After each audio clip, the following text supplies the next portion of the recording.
India TV YouTube channel को subscribe करें और बेल आइकन दबाएं। अमेरिका में पीएम मोदी के पहले दिन का शो सुपरहिट रहा। अब वो आज क्या करने वाले हैं? यूपी में धर्म परिवर्तन का पाकिस्तान कनेक्शन क्या है? महंत केस में नया मोड़ क्या है? एक्शन में सीबीआई जासूसी केस की जांच पर अगले हफ्ते आ सकता है सुप्रीम कोर्ट का फैसला। सभी बड़ी खबरें देखते हैं दिव्यांगजनों के लिए हमारे स्पेशल बुलेटिन में। साल 2021 के सबसे बड़े इंटरनेशनल दौरे पर प्रधानमंत्री नरेंद्र मोदी अमेरिका पहुंच गए हैं और मोदी के अमेरिका पहुंचते ही पूरे वॉशिंगटन में मोदी मोदी की गूंज है। पीएम की एक झलक पाने के लिए हजारों भारतीय मूल के लोग बेताब दिखे।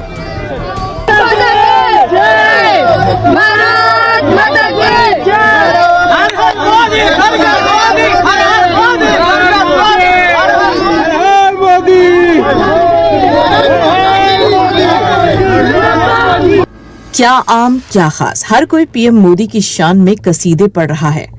यहाँ तक कि अमेरिका की संसद में मोदी मोदी की गूंज दिखी। Madam Speaker, I rise today to recognize the important diplomatic partnership between the United States of America and the Republic of India. Visits of our nation's leaders are critical aspects of our relationship, and the United States is honored to welcome Prime Minister Modi. The United States and India share deep historic ties that are rooted in democracy, freedom, and rule of law.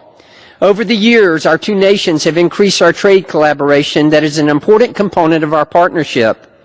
In 2019, trade in goods and services reached $149 billion between our countries. Increasing trade between the United States and India will result in greater prosperity for our people.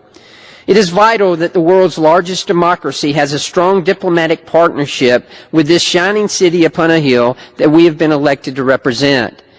Madam Speaker, I thank Prime Minister Modi for being a friend of the United States. Corona काल में PM Modi का ये पहला America दौरा है जो बेहद व्यस्त रहने वाला है। आज से ही पीएम मोदी की मुलाकातों का सिलसिला शुरू होने वाला है। आज पीएम मोदी अमेरिका की टॉप कंपनियों के सीईओ के साथ मीटिंग करने वाले हैं। इस मीटिंग में technology, renewables energy, software, drone और इन्वेस्टमेंट फंड्स की कंपनियों के सीईओ हैं। आज ही पीएम अमेरिका की उपराष्ट्रपति कमला हैरिस से मिलेंगे। ऑस्ट्रेलिया और जापान के पीएम से भी आज ही मुलाकात होगी। कल उनकी बाइडेन से पहली मीटिंग होगी और 25 सितंबर को यूएनजीए में संबोधन होगा। अवैध धर्मांतरण केस में गिरफ्तार कलीम सिद्दीकी पर बड़ा खुलासा हुआ है। यूपी एटीएस सूत्रों के मुताबिक कलीम सिद्दीकी के धर्मांतरण का नेटवर्क उमर गौतम से भी बड़ा है। जांच में ये भी पता चला है कि मौलाना कलीम के ताल्लुक पाकिस्तान से भी हैं। अवैध धर्मांतरण के लिए पाकिस्तान से भी फंडिंग हुई। कलीम सिद्दीकी पर करीब 5 लाख लोगों के धर्मांतरण का शक है। कलीम की गिरफ्तारी के बाद अब उसके 5 साथियों की भी तलाश की जा रही है। मौलाना कलीम सिद्दीकी के अवैध धर्मांतरण सिंडिकेट के सच की तलाश में इंडिया टीवी की टीम मुजफ्फरनगर के फूलत गांव में मौजूद है।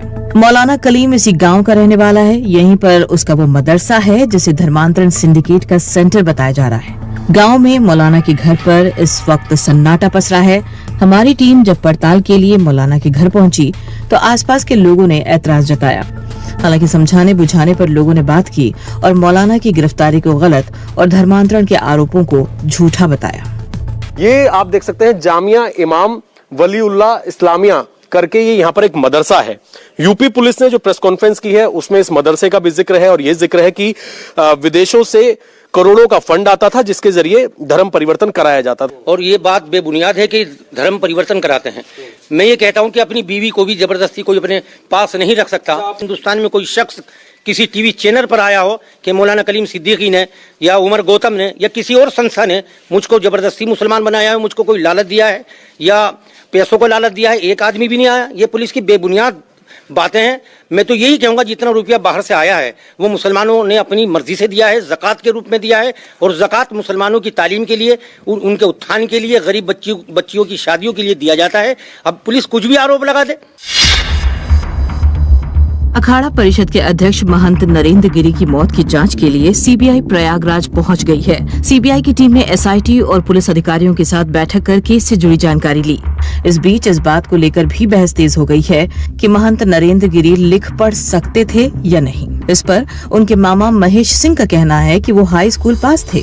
वो इस संदर्भ में मैं आप लोगों से बताना चाहता हूं आपके चैनल के माध्यम से कि मैं बहुत दुखी हुआ जब मैं महंत जी लोगों की ये बात सुना कि वो पढ़े लिखे नहीं थे, अनपढ़ थे, लिखना नहीं जानते थे, पढ़ना नहीं जानते थे।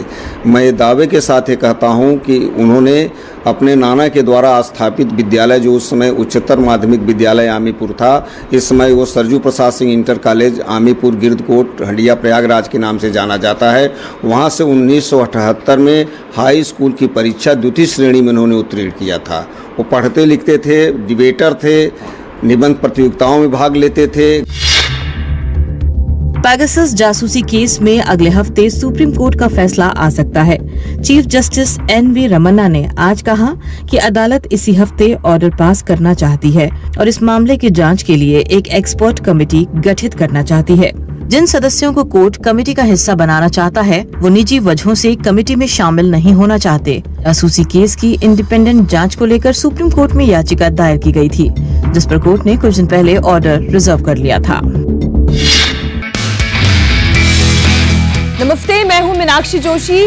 वीडियो और खबरों से अपडेट रहने के लिए India TV YouTube channel subscribe करें, बेल आइकन दबाना ना भूलें। जुड़े रहें इंडिया टीवी के साथ।